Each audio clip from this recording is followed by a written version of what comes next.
Welcome to this week's Finance in 5. Rents are skyrocketing more than 6 times the rate of wages. Yeah, you heard right. We're about to explore this shocking disparity, how it affects you, and what can be done about it. We're going to take a closer look at specific regions like the Gold Coast and Melbourne to understand this nationwide phenomenon. So stay tuned. You're not going to want to miss this chat.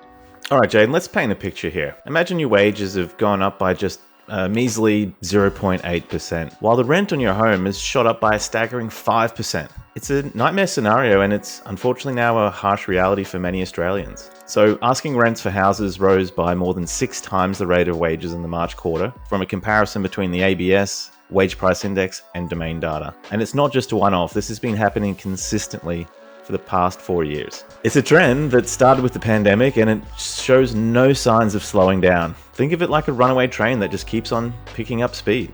So what's driving this insanity? Well, it started with the pandemic. People fled share houses, seeking more space, home offices, and a bit more comfort. And as a result, every household size shrunk. And that was fine while there wasn't any migration and hardly any population growth. But obviously things have changed as we've got back to the regular migration levels. And add to that, you've got the construction crisis. So building homes isn't as simple as it sounds. Costs are up. The supply chains are still catching up to what happened during the pandemic. So developers are facing higher expenses, and these costs are being passed down to renters. Yeah, I saw this crazy article searching the forums the other day, and one of the steps in the progress of finding a home, getting a builder, was finding a builder that has plans that you like and that isn't going to collapse in the next 12 months. It's just a frightening thought to go through.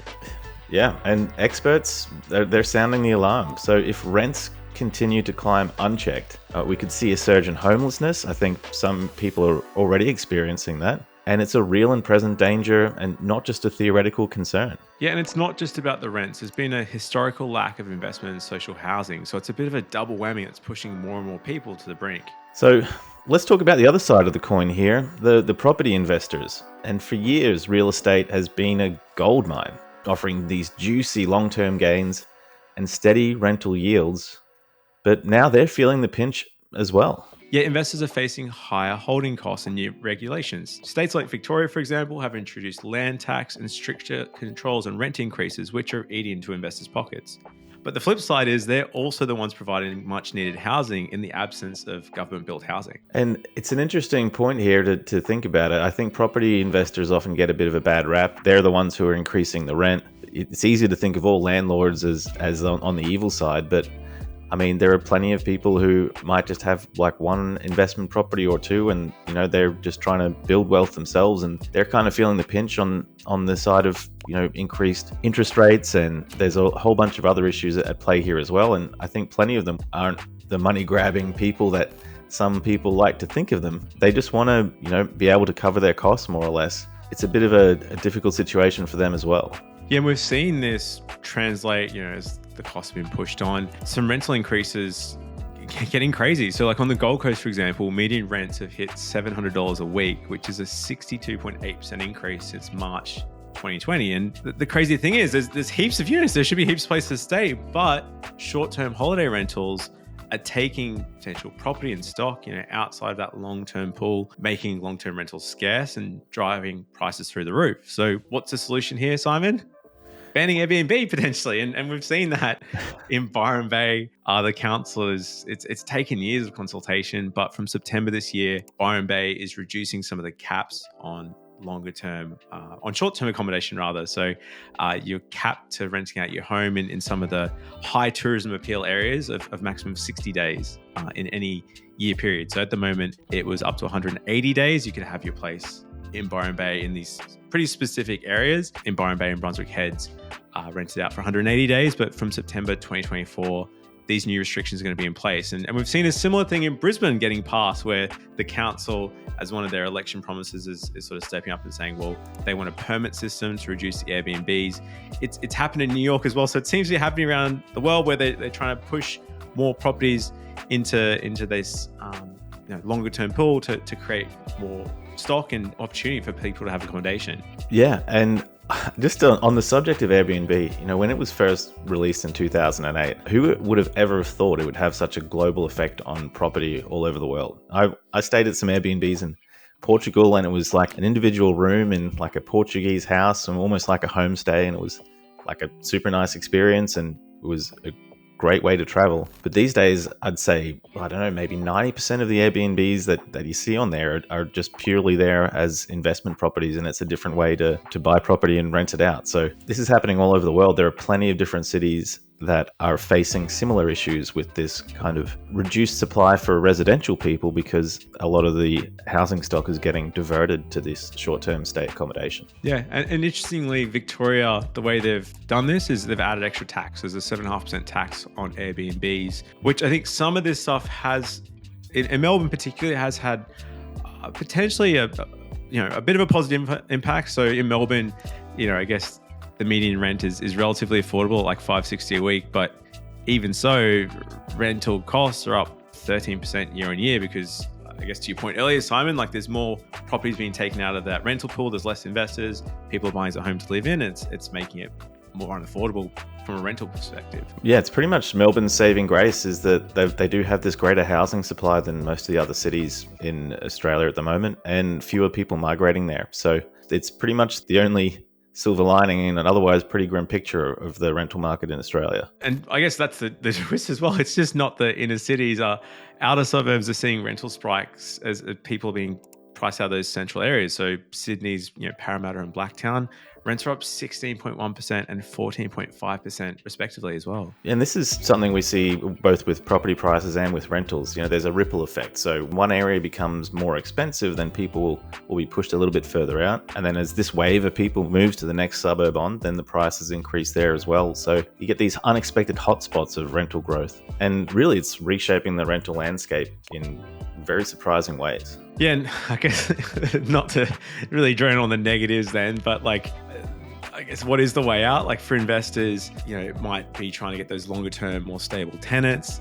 It's a bit of a win-win there. The government's obviously got negative gearing tax incentives in place. That was previously a bit of a political thing that came up in the last election. It doesn't look like it's going to come up this time. But I guess on the government though, they really need to step up really as far as releasing more land, increasing the supply, making it cheaper to build. Because at the moment, even clients of mine that are developers not getting on. Again, the developers get a bit of a bad stick, like the landlords, they get seen as greedy and they're the ones sort of profiteering and that sort of thing. But at the end of the day, need someone to build more houses to increase the supply to make these more affordable and do more affordable housing, because the government's obviously set targets, but as we've covered in other episodes, it looks like we're probably going to fall short of some of those targets there that they're trying to hit. And this whole situation, it does get pretty adversarial. The investors, the tenants, the policymakers, there's a lot of tension between these different parties. But I mean, really the best way to make meaningful change is if there's cooperation. Like if there is a way to actually get everybody aligned towards what we need, which is more housing supply at a cheaper rental rate. And if we don't play as much of the blame game and just try and take some action here, then that's, I think, going to be probably one of the best things we could do. So yeah, I mean, it's a bit of a wake-up call really in terms of how quickly rents are rising. They're outpacing wages and squeezing renters like never before. Property investors are also feeling the squeeze from the higher costs. And even the builders, as you say, they're also struggling. A lot of them are going out of business because they can't manage to keep up with the rising costs as well. So I'd say if you're a first-time buyer and you're looking at your options here with rental versus buying, I definitely would be considering looking at where you can buy and maybe in a place that's affordable for you right now. You get out of that rental market, you start paying off your own mortgage instead of somebody else's. And because of property prices and where they're going, you'll be building equity. You'll be able to start sort of leveraging up on what you have and then start moving further up on the property ladder. Yeah, and that's I guess always the debate too. At least even if property prices stay flat for a number of years, you're building equity because you're sort of paying down the loan that you've got there over the 30-year period. Potentially, if you just pay the minimum repayment over 30 years, that loan will be completely paid off. You'll own the home outright, versus with renting, you'll unfortunately still be renting and still be subject to those future rental increases out there. So it's definitely one to look at, and it could be worth even just forecasting for yourself what that looks like if these rental increases do continue, versus if you get a home loan and what that looks like. But shifting gears now, there's some big updates that could impact your financial standing. If you own a home, if you're renting, Doesn't matter. It's going to impact everyone across Australia from July 1. So there's tax cuts, some changes to minimum wage, superannuation changes. There's quite a bit here to unpack. So I guess starting with the major change, we've touched on it before, but the stage 3 tax cuts. Take us through that. Yeah, Jayden. So starting July 1st, the lowest tax rate for people earning $45,000 or less will drop from 19% to 16%. Meanwhile, the 32.5% tax rate will fall to 30%, but will all now apply up to $135,000. And for those earning over $135,000, the tax rate will increase to 37%, and the top bracket of 45% will now kick in at $190,000. Yeah, it's pretty huge. So definitely jump on, potentially your tax return. You can sort of work out the figures there, how it's going to impact you as well. And the other big news is with minimum wage. So big change there. I guess relatively, minimum wage is set to increase by 3.75%. Some good changes there. I guess inflation numbers hopefully will start to die down and that'll be more meaningful. But with the tax cut and an increase, it's obviously every little bit's going to help. And for new parents, there's some good news. The government's paid parental leave is also extending. So what's happening there, Simon? Yeah, so eligible parents will now receive up to 110 days of paid leave, which is up from 100. And this will further increase to 120 days in July 2025 and 130 days in July 2026. And the rate of paid parental leave will also rise in line with the minimum wage. I guess the other one there is energy bills. This has been a pretty hot button topic with that massive increases, even, above inflation really. But the energy regulators have announced that the 2024 to 2025 default offer electricity prices will most likely see reductions. So price will decrease by $17 to around $190, depending on the location. And with some of the rebates, all households will receive a $300 federal rebate applied as $75 quarterly credit starting from the 1st of July. So a good win there, because even the Reserve Bank saying that could potentially help people save more money, because you're going to save that $300, put that in savings, and hopefully starve off inflation. If everyone spends that money, then it could affect the interest rates and different things. There's going to be more inflation. So let's see how that transpires a bit later in the year as well. Yeah, and next up, the super guarantee is also going to increase. So it'll increase to 11.5% from July 1, and it'll rise further to 12% in July 2025. And the before tax contribution cap is also increasing from $27,500 to $30,000, and the after tax contribution cap will rise from $110,000 to $120,000. So more super is also great news for all Australians. And on the subject of super, the First Home Super Saver scheme is actually a really great way to save up for your deposit as well. We've got plenty of information out there about that. If you look into it, it's a great way to help you to get to that first deposit without paying so much tax on the money you're saving. Yeah, and then I guess still on the cost of living, there's some interesting data from Finder about how Australians are coping with that cost of living, the current expenses there. So they've revealed that 42% of Australians find their rent or mortgage to be the most stressful expense, followed by groceries actually at 41%, so pretty close there. Then electricity bills and petrol at 22%. Probably the scary one I saw here, Simon, was that almost half of Australians could only survive off their savings for a month or less if their income dried up. So I guess just one to think about really seriously is just reviewing your insurances and just making sure, well, obviously, firstly, trying to build up your savings buffer, but if that's not possible, checking out that you've got protection in place for things to cover you there if something were to happen, because it's a pretty scary prospect of if that ever happens. Yeah, so I think a lot of people would have income protection insurance kind of linked to their super. I know the super I use has that. And it's worth looking at that and making sure that that's up to date and sort of is in line with what your financial situation is like. It's the kind of thing you hope you never need, but it is the kind of thing that you're very glad to have if you do need it. Especially if you have a mortgage and some other outgoing payments, it gives you a lot of peace of mind to know that you've covered in the event of being unable to earn an income. So definitely a good reminder to check that out and make sure that you're covered there. Yeah, interestingly, I spoke with a financial advisor about a month ago, and he said, you need to check out that one that's in your super. So this isn't financial advice, obviously, but there's usually certain conditions of releasing the funds. It can be around your age of retirement and different things. But he said at the moment, one thing that has increased a lot is just claims around mental health.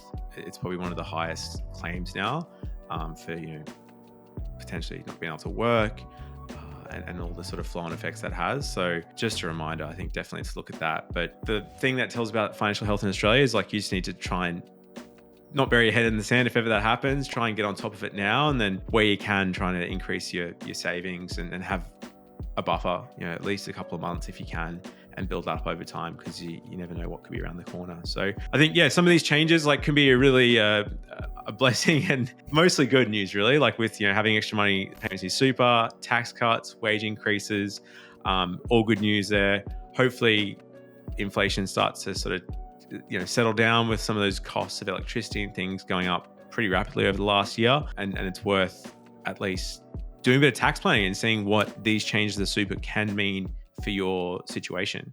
Next up, we've got a bit of a contrarian opinion here from some people in ANZ and Optus, for example. They're saying that the upcoming tax cuts are going to cause us some extended rate pain. Rather than being a benefit, they're sort of taking the negative view on it. So not everyone agrees on the impact, and we've got some opinions to explore here. But Jayden, take us through what the chairman of ANZ Bank likes to think about it. Paul O'Sullivan, the chairman of ANZ Bank, believes these cuts will delay actually reductions in interest rate drops, basically, prolonging the financial stress, because he says that potentially people are going to have more money, more confidence, more cash in the bank at the end of the day. And although a lot of the RBA's research, when they've spoken with people said, in the current environment, I'm going to be more willing to save it. I'm going to take that $300 from electricity. I'm not going to spend, I'm going to put it in my savings. I'm going to put it in my buffer.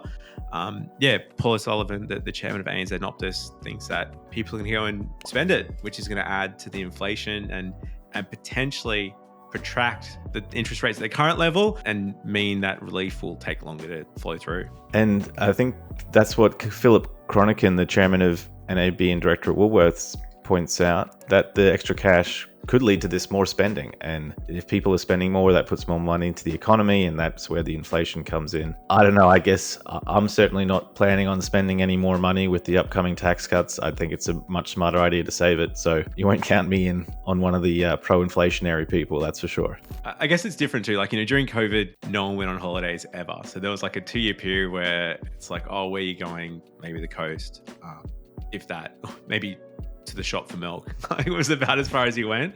And it seems now that the only difference is this year, definitely I've noticed a lot of people that are just in conversations, a lot of holidays to Japan, a lot of trips to Europe and that sort of thing. So that's going to add to the pressure, I guess, somewhat as well. But definitely, let's hope that the survey results are right, Simon. Everyone's going to save it and be sensible and kind of not add to the inflationary pressure that we're seeing. Wait and see. I'm definitely in that box of saving, because school and kids are expensive. So let's shift on to this Commonwealth Bank quarterly perspective. This one's a bit more technical, but it looks into the state demand growth, business investment, housing lending, and a lot more. And there's a few good nuggets here in terms of useful information for first home buyers. Yeah, so there was overall state demand. I guess I'll talk through the stats and you explain how it's relevant. So state demand and growth, we'll include a link to this in the show notes below, but New South Wales and Queensland are leading the charge with strong state final demand, SFD, growth of 2.1 and 2.8% respectively. What does that even mean, Simon? Is that relevant for anyone? So really all you need to know is that if you're a first home buyer, if you're looking at buying a place, a strong state demand often signals a competitive market with the potential for price increases. It also reflects economic vitality, which is something that's reassuring for long-term investment or for buying and holding a place for a long time. Yeah, and so the more investment, the more interest, the more jobs, I guess the better it is. But interestingly, building approvals have varied pretty significantly. So WA leads with 42.8% annual growth in building approvals, while states like New South Wales and Victoria have actually seen declines. More building approvals means more houses coming onto the market, which can ease some of those supply pressures and potentially stabilize the prices. On the flip side, if there's tight lending conditions, which means it's harder to get a home loan, it can mean that a first home buyer, you need to have your finances in top shape to secure that loan. Yeah, and dwelling prices are on the rise across most capitals. So Perth, crazy, 22% annualized growth, and vacancy rates remain insanely low in Perth and Adelaide. Rising prices, low vacancy rates, as we've spoken about in the past, this is a pretty highly competitive market. So the best strategy here is to look at the less competitive suburbs, or consider the whole investing approach and buying a place you can afford now and living and renting where you want to be. I guess as an extension of that, some other indicators like the labor market remains pretty strong across the country. So WA still boasting the lowest unemployment rate of 3.6%. Wages have risen by 4.1% over the past year, with Tasmania and Queensland leading the growth as well there. Yeah, with increased wages and along with the tax cuts we just mentioned, it does mean that it might make it a little easier to save up for that deposit, and certainly having stable employment and higher income can help you get a mortgage easier. The more you're earning, the better your borrowing capacity tends to be as well. So you can look at potentially buying a place that is a little more expensive if you've got a higher income. And also makes managing repayments more feasible as well. So wage growth is always a good thing. And equally, I guess, population growth, it's good if you own a place in a sense, because it often, interstate migration, there's more people, which we've seen, overseas and interstate migration led by Queensland and Victoria. That's interstate migration to Queensland and WA, which has sort of pushed the price up because more people, more demand for housing. Could be worth considering emerging suburbs or further places out if it's getting saturated. The last point that's interesting is public investment. So public investments like government infrastructure projects across different states, but Brisbane and Adelaide have remained pretty high. So this can be a double-edged sword, because we've definitely seen it in Queensland where all this public infrastructure works, lots of roads and buildings and different things, and potentially stadiums coming up to the Olympics, means that the cost to construct for residential and other projects gets more expensive. So it can be good because there's more money being spent, gentrification happening in those suburbs, but it can mean there can be less private development because there's high costs. And the other aspect of this is that, it's always good to have better infrastructure and amenities. It's nicer to live in a place with that. However, on the flip side, when these infrastructure improvements are made, it attracts more buyers and makes the place more expensive as well. I know there are a few people out there who are looking at buying in some of the areas where the Olympic projects are being developed, because they're expecting a major increase in demand once all of the infrastructure and the upgrades are completed. So it's something to keep an eye out for, as well as that wherever there's infrastructure developments being built, there is likely to be price growth in the future. So that's it for today, guys. Thanks for tuning in.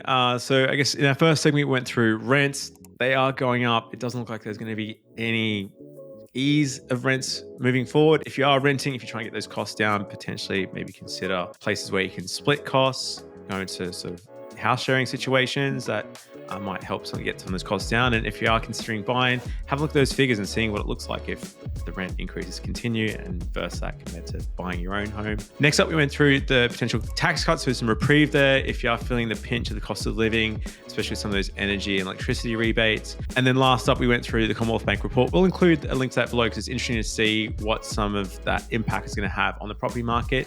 If you are looking at buying or you need help with refinancing, at Hunter Galloway, we're the home for home buyers across Australia. So if you need help, hit us up at huntergalloway.com.au. Until next time, see you guys.